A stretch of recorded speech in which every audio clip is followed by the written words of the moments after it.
And I think that when we lose our glow, it's not just one big thing, right? Sometimes it can be maybe a big traumatic event, but more often than not, it is usually little small connections, rather disconnections from life that just keeps happening and accumulating. Eventually, we just kind of lose that connection with ourselves and with life. And so today's episode is not like, what's the one big thing you can go through to bring your glow back? And rather, it's small micro habits that is very intentional, that has helped me personally in multiple occasions in so many seasons of my life when I'm feeling a little meh and gray, to kind of bring my aliveness back, bring the colors, the light back to my life. These are the 7 micro habits that's been really helpful to remind myself how beautiful life is. So without further ado, let's get into the episode today.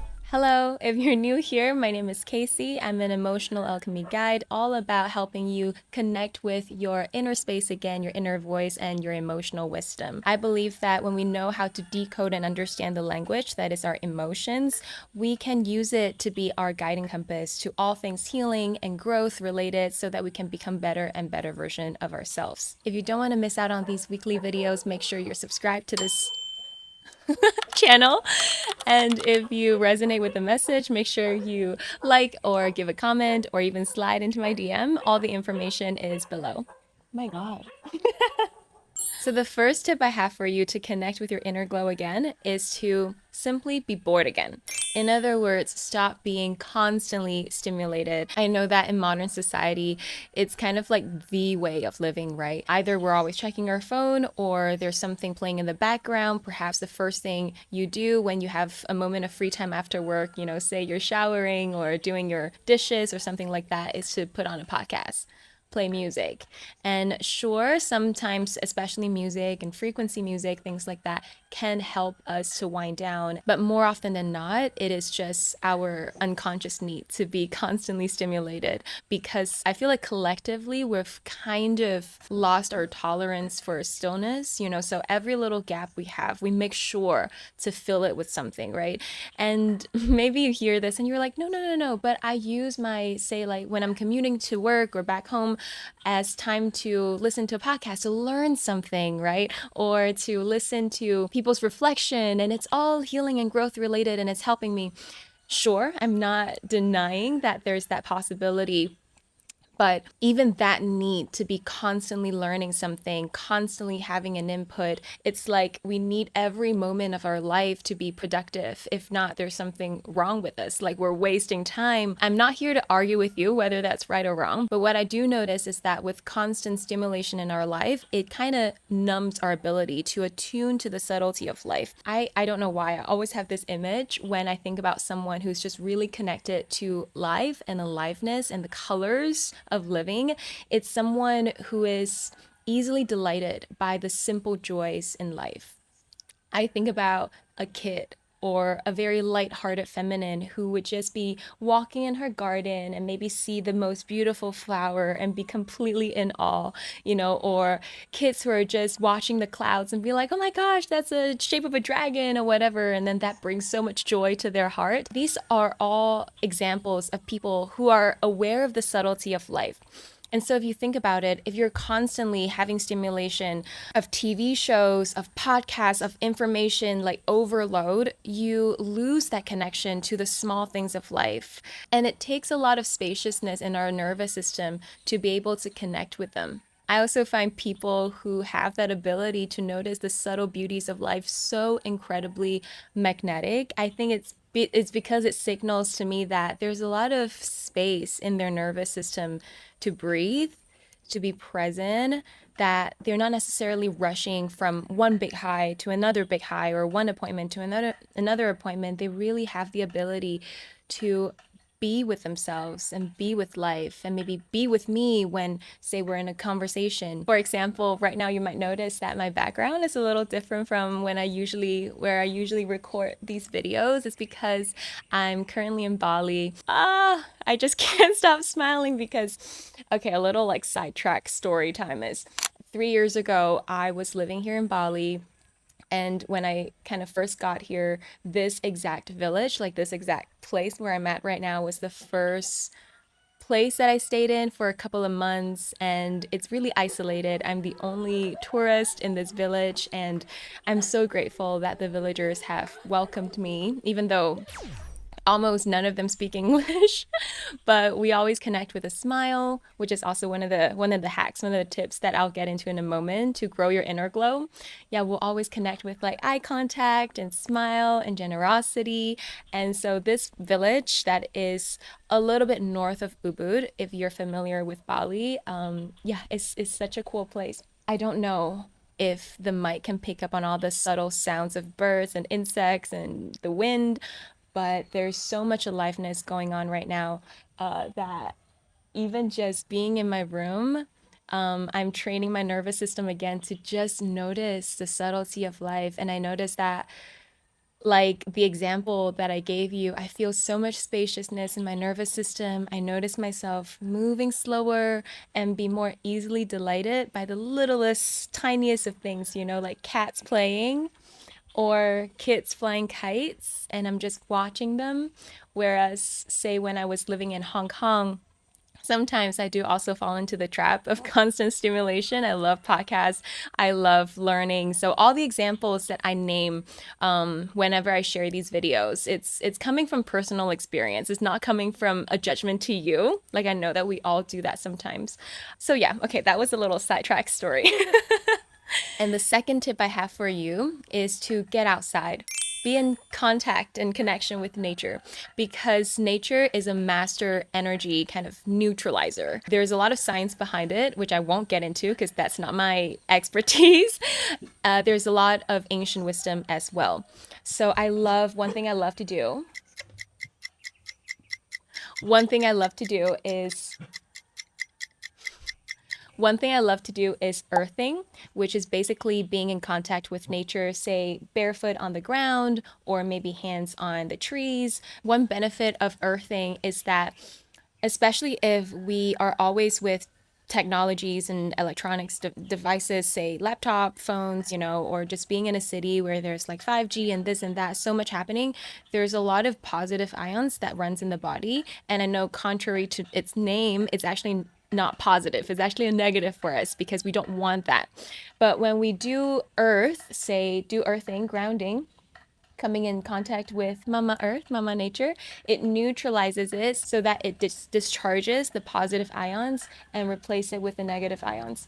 If I got the details incorrectly, please don't judge me, but that's kind of like the basic mechanism of it. I always feel like it's a felt sensation that when I have my barefoot on earth, on the grass, it feels like there's something that's being drained out of me and then I'm being charged up with this neutral energy again. If you haven't tried it yet, I would highly recommend trying it to get that feeling yourself. But there's a lot of science behind it. Maybe I'll include it either in the description or maybe in a snapshot here somewhere.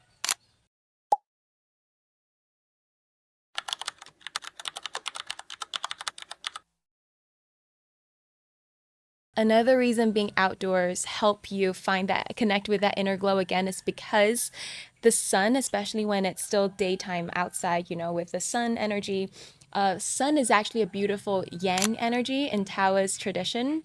So we have yin yang, if you're familiar with that. When we're constantly indoors, right? And we're always surrounded by, like, say, AC, and we're not really in touch with the yang energy, it can really deplete our body system. And there's just this great imbalance. So being able to be outdoors, especially when the sun is still out, and just bathe in sunlight, replenishing your light energy, it replenishes your chi, your flow, your life force energy within your body as well, and just help you to kind of detoxify and flush out anything that's not needed and fill you up literally with that sunlight, light energy, chi energy, energy of life.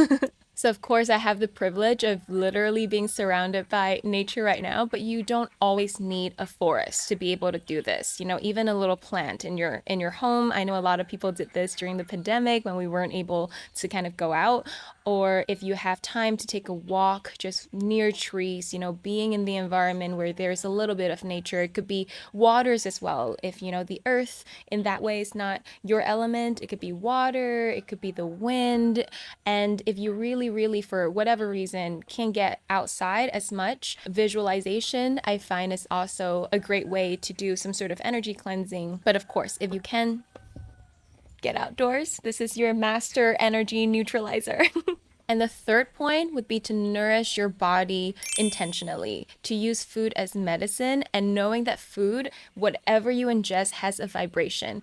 So I really feel it in my body that when I eat shitty, I feel shitty because low vibrational food would just, when you ingest it into your body and it becomes you, it's just low vibrational mood, right? Low vibrational food, low vibrational mood. So I'm sure you already know this, eliminating processed food, junk food, sugar as much as you can.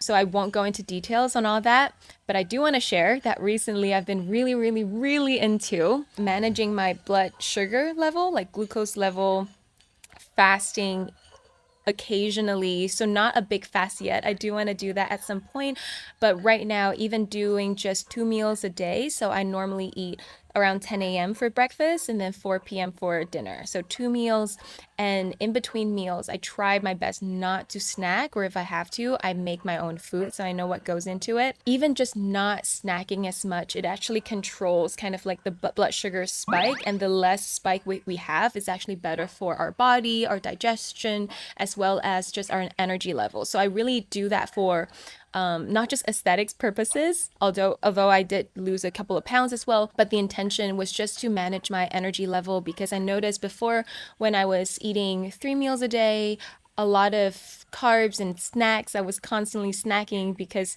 for some time I bought into the whole narrative of, people tell you to eat small meals throughout the day. Maybe for some people it worked, but I've read a lot of studies that showed there's actually tremendous benefit to fasting, which I won't go into details right here in this video. I noticed a while ago that after breakfast, I would always crave something more, like something sweet. Even though I'd just eaten, I feel this drop in energy. Basically, I was just always tired, and especially after a meal, always craving something, dessert, something sweet. I knew that that wasn't normal. Like, humans shouldn't be like this. That's not how we should function. So I had a friend who went to Thailand and did a 7 or 10 day fast, and she told me the benefit of it and how, the gut brain connection is real. A lot of our cravings, it's not that we want it, it's more like the stuff that's in our gut that's used to a certain way of living, that's craving sugar, that tells and signals to our brain that we're hungry when maybe physically we're not, or that we need sugar when maybe physically we don't actually need sugar, if you know what I mean. So it's hearing about her experience and just noticing how, having fasted for a little bit and changing her diet, making slight changes to her diet, she has this glow to her. She is kind of like the first point that we mentioned. She's someone who's able to notice the subtlety of life and just wandering, like walking around life with such awe and amazement of all the beauties that come in her way and her path. So I was like, okay, there's something here. And that's when I started looking into glucose level and finally kind of just finding a way that works for me, especially if you're someone who constantly feels tired as well. Like, even if you take lots of naps, it's not something that sleep can fix. I would definitely recommend looking into your diet, and you can start by even just noticing, what are your eating habits? What are the things, the food that you crave? How do you feel after you eat? How do you feel when there's not food, like food is not present? Because one of the things I noticed was also that I have crazy, like, what's it called, like hangry, like I feel hangry whenever I don't get to eat. I thought it was just like a cute thing, but it's not. It's actually not normal, I learned, for humans to become hangry when we don't get to eat, because historically speaking, our ancestors would go on days without food maybe, and that actually should be sharpening your focus, and you should be able to go about a few hours or even half a day without food. But I noticed that I would get really agitated, irritated, annoyed at people. And so after changing my diet in the way that I described, I think it's been at least over a year now, I don't really notice myself getting hangry anymore. Like hunger is just a neutral sensation. And then I'll go and prepare my food. Like my mood and my energy is less dependent on food, if that makes sense. So that's one thing that I'll definitely recommend you looking into if you want to reset your energy and also have that effortless glow from the inside out. And the fourth point would be to honor your full range of emotions, even the quote unquote bad ones. I know this is a little counterintuitive because we're talking about growing your inner glow. You want to be, light and love. But hear me out. As an emotional alchemy guide, I can tell you that suppressing your emotions actually dim your light more than the bad emotions that's in your body. And this is because when we suppress ourselves in any ways, when we hide our truth, bite our tongue, reject or deny our feelings, our very raw and real feelings, people actually sense it. There's actually an aura of resistance that we create anytime we suppress ourselves, anytime we deny ourselves. And that resistance in us, people can feel it. More often than not, it registers in other people's fields in their unconscious mind as inauthenticity, as there's something that's not quite right about this person, something is off, and 9 out of 10 times, actually, you know what? 10 out of 10 times it's misalignment. It is perhaps there's some incongruency between what they say and what you feel they think. Or maybe there's an inconsistency between how they present themselves and who they really are. So whatever the inconsistency is, right? It could be as simple as someone saying, "Oh, I'm fine," when you can sense that they're not. That is an example of inconsistency. And anytime there's a misalignment, there's an inconsistency in someone, people feel it. And people would feel that there's something off about this person, even if they can't exactly put their finger on what that issue is. So emotions, I know we love to think emotions as having, good emotions, bad emotions, and especially when we talk about glowing, having the inner glow, we want to always be able to be on the lighter emotion side of things, be light and be love and be joyful and be love. But emotions aren't the issue. It's not what is hindering you from actually glowing. I've met plenty of people who will show their rage. They have no problem showing they're sad when they actually are. And not for 1 second would I think that, oh, there's something wrong with this person. It actually makes me love them even more because there's such authenticity and such alignment and connection to who they really are and what they're feeling moment to moment. So emotions aren't the issue. It's not the problem at all.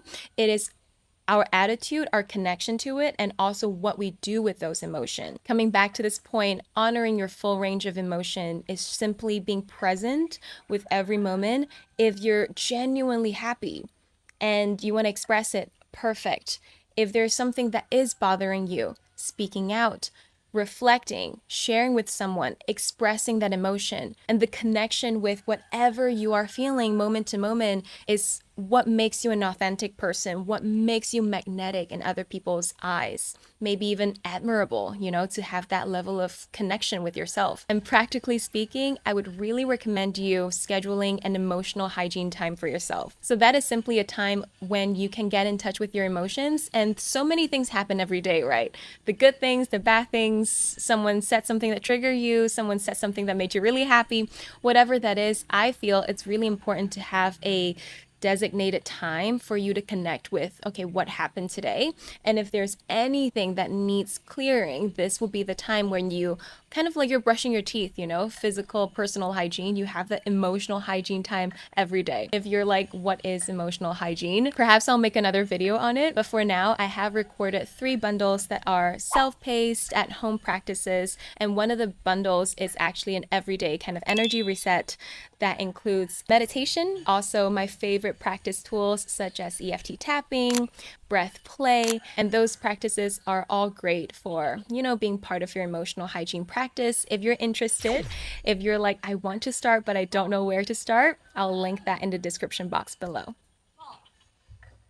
And the 5th point to grow your inner glow would be to double down on your personal practice. Whenever I'm in a low point in life, so not just gray or meh, but kind of like in this point where I'm dipping down and I can feel my light kind of being drained away from me, I always, always, always double down on my practice, and it's almost always the only thing that works for me. Whatever your practice is, for me, it's tapping, it's breath work, breath play, it's meditation. It is really scheduling sitting, quiet sitting time before bed, and also the moment I wake up to sit quietly with myself, connect with my higher self, my heart, the subtleties of life again, life's message for me. I journal, I might emotional release, somatic release. There's so much that's part of my personal practice.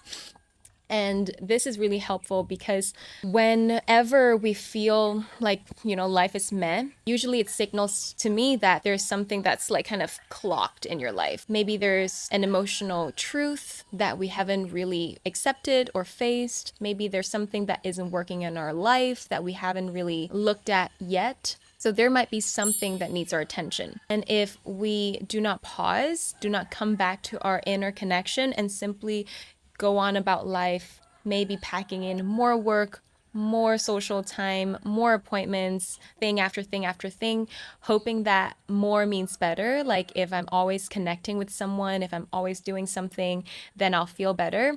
That, at least for me, almost never works. What works to kind of drain the clog is to come back to my practice and to clear out the shit so much that I'm able to hear my intuitive voice again and then take aligned action. If you don't have a practice yet, cultivate one. I know a lot of people would turn toward meditation, but I also know a lot of people who really deeply don't resonate with this modality. So maybe for you it's dance, it is singing, it is swimming, whatever that is, your practice that allows you to come back to your inner voice, double down on that. The sixth point would be to bring a soft smile on your face. I can't remember exactly where I first learned this, but for the longest time now, I always end my yoga classes with this. Maybe we can quickly do this together. So, when people are coming back to a seated position, I would always invite them to close their eyes or keep their eyes closed, bring their hands together in prayer position, bowing their head down to their hearts. Bring a soft smile to your face. Take a deep breath in, deep breath out. Keeping that smile and gently blink your eyes open. Sometimes the body opens the heart before the heart can open itself. This technique to keep a soft smile on our face is a great way to kind of trick the body into dropping down into safety, but also as we bring a light smile to our face, right? It actually releases a lot of feel good chemicals and hormones in our body that lowers anxiety, help us feel loved, help us feel connected to life. Now that I think about it, the first time that I heard about this was probably the movie Eat, Pray, Love. If you haven't watched it, go watch it. If you've watched it, remember when she traveled to Ubud and met with this healer, and this healer is always smiling. By the way, people in Bali are always smiling. It's a wonderful thing.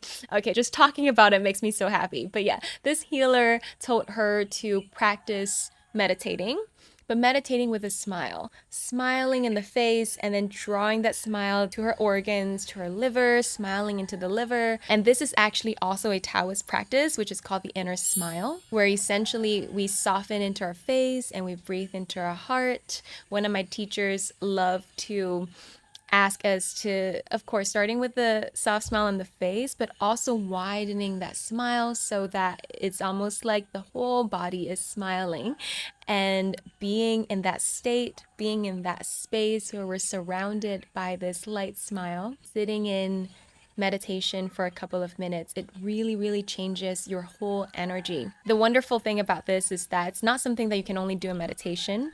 I find that bringing a light, soft smile wherever you go, even if you're walking down the busiest street in your city, it not just lighten your own mood, but people who see you, it also soften a part of them. I say this because I know someone who, whenever I see them, she's also a teacher that does sound and yoga and healing. So she's always having this light smile on her face. But I remember one time bumping into her on the street in Central in Hong Kong. And she was listening to music, and she also had that light smile on her face. She wasn't with anyone, she was just alone. She very calmly just say, "Hi, Casey." And she kept that light smile on her face the whole time when I was talking to her. I remember I wasn't in the best mood that day. I can't remember exactly why, but I wasn't.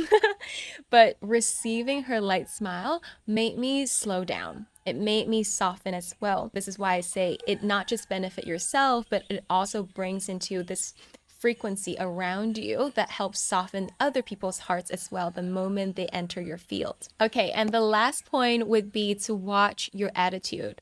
Have an attitude of gratitude. I know this gets thrown around a lot. Everyone is like, be grateful, be grateful, be grateful.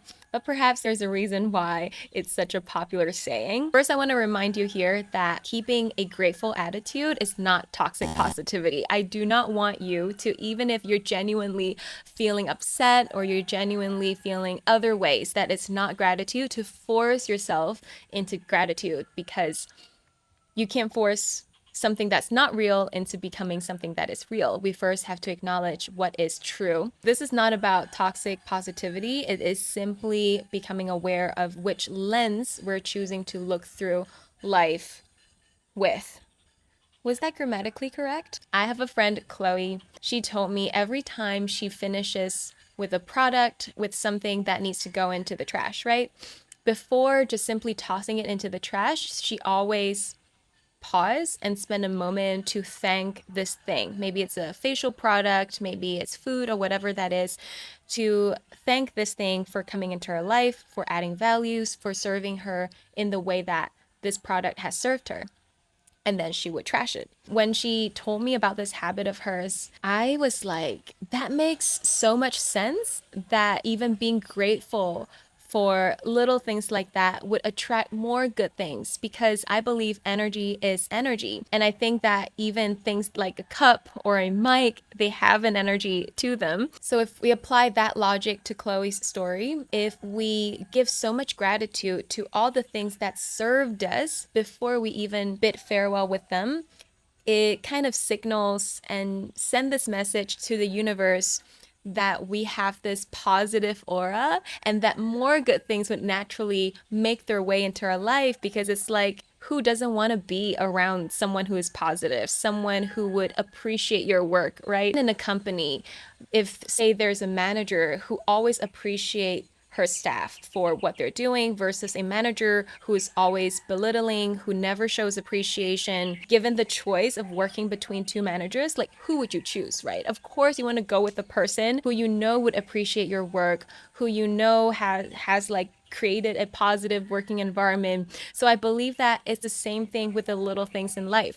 If we can spend a moment to be grateful for the things we have, maybe they're currently serving us, but also to the things that we're done with. Maybe a hotel room when we're checking out or something like that. When we have that grateful attitude, it only attracts more good things to want to come into service. Being grateful is simply being aware and conscious of how you want to orient your intention, and your inner glow actually has a lot to do with what you lead with internally. Okay, so those are the 7 tips I have for you if you're in a season of feeling like life could be better, could feel better. Know that you don't have to implement every single thing all at once. Given that it is 7 tips, maybe you could do one thing. You can focus on one thing each day. Maybe today you focus on bringing a light smile with you everywhere you go. And then maybe tomorrow you intentionally go out to nature for even just 5, 10, 15 minutes. So go ahead and implement these tips, and I'll really love to know what shifts in you and for you. If you like to share your experience, you can drop